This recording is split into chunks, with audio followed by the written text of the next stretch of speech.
Hi, I just wanted to share some thoughts and reflections on Keir Starmer's announcement yesterday that the UK government were going to increase defence spending to 2.5%, and that they would do that by reducing the overseas aid budget, which had been under David Cameron's government at the 0.7%, which is the agreed international target, and then had been reduced by Rishi Sunak due to the cost of COVID to 0.5%, and has now been reduced further to 0.3%.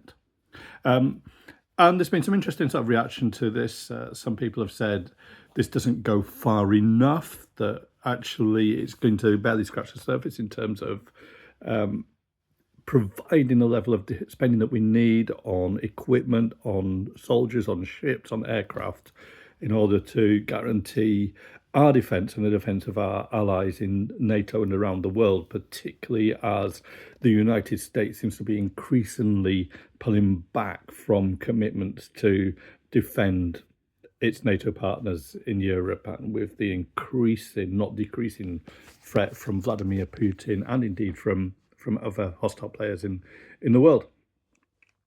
Well, I noticed that Gavin Carver, the CEO of the Evangelicals Alliance, has put a response out to the decision, and he has suggested that Starmer's response is expedient, but in fact it will make the world less safe, not safer. And Gavin helpfully gets us to think about a couple of things that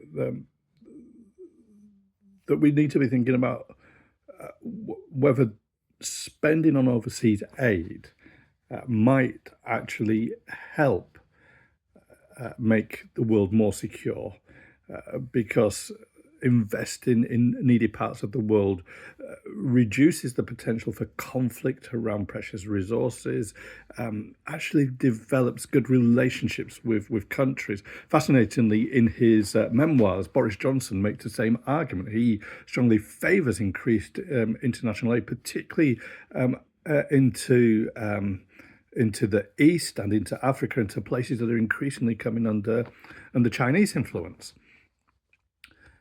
But Calvo also suggests that we have responsibilities to share our wealth with those who are needy. And I will try and get a link for Gavin's comments posted somewhere here so that you can read them. I think they're worth reading. I think they are. There's a good challenge there that needs to be listened to. But I'm sure Gavin won't mind if I just push back a little bit and say that whilst I can see his heart on this, I'm not completely convinced. In other words, I personally don't think that it was the wrong decision to cut overseas aid in order to increase our defence budget. And I want to explain why. First, Gavin talks about our responsibility to share our wealth. Well, I think there's two things to consider there. Here's the first one.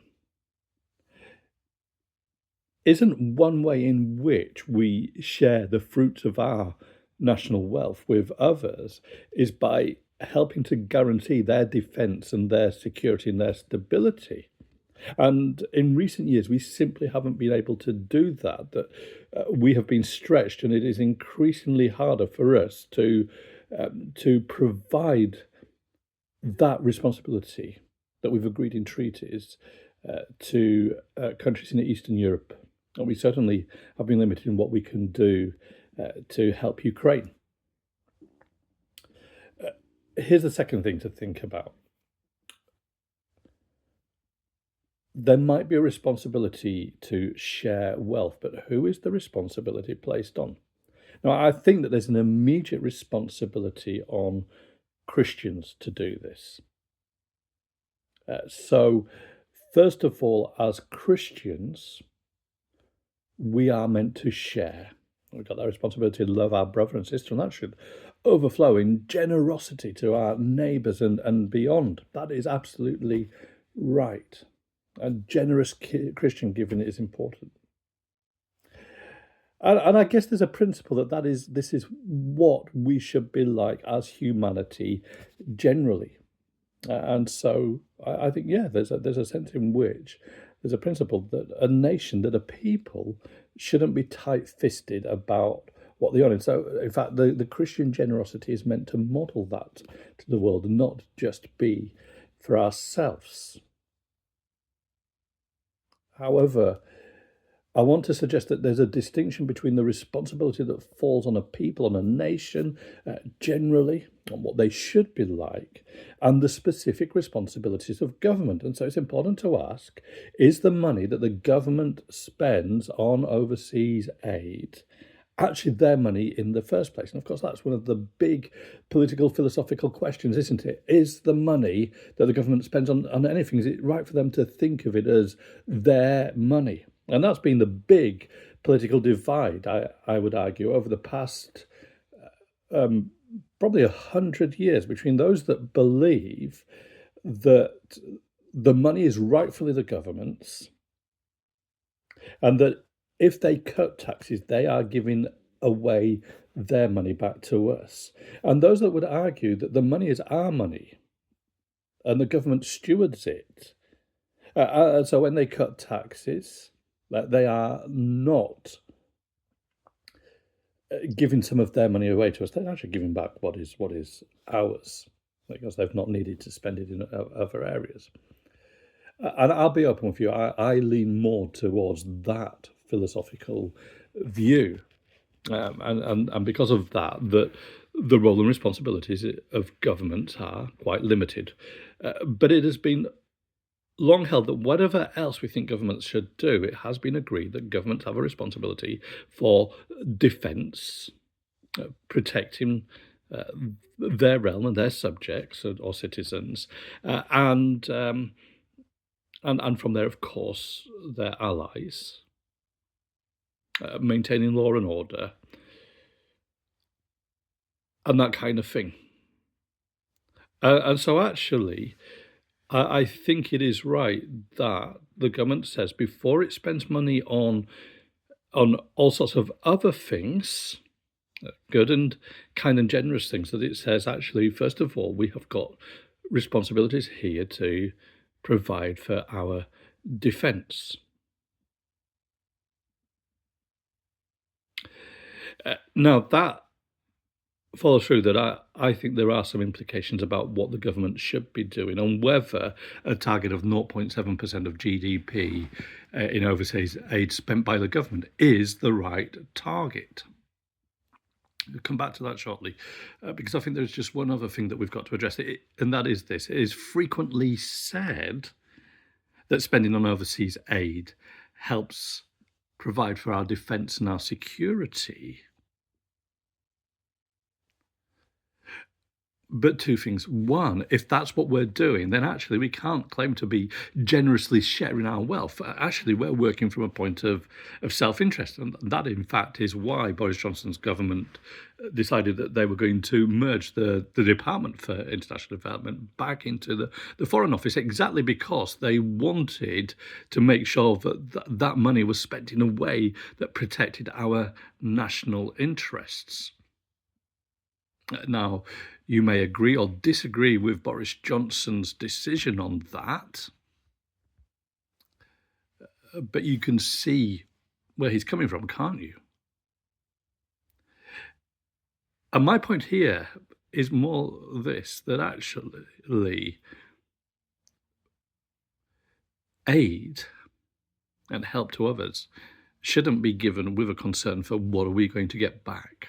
And in fact, that is probably why Christians are the best people to do it, because that's actually how Jesus tells us to give. But if it is believed to be in our national self-interest, then I would also suggest that we need a bit more evidence that it is. Now, we can see quite tangibly that spending on defence, particularly when there's an urgent and immediate conflict and an immediate and pressing danger, we can see exactly how that helps to support security and stability.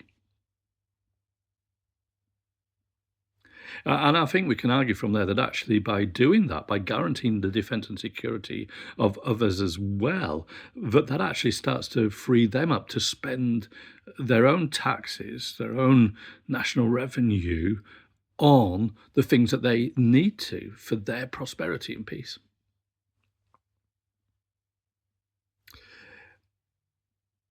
And after all, let's face it, um, the biggest need for prosperity and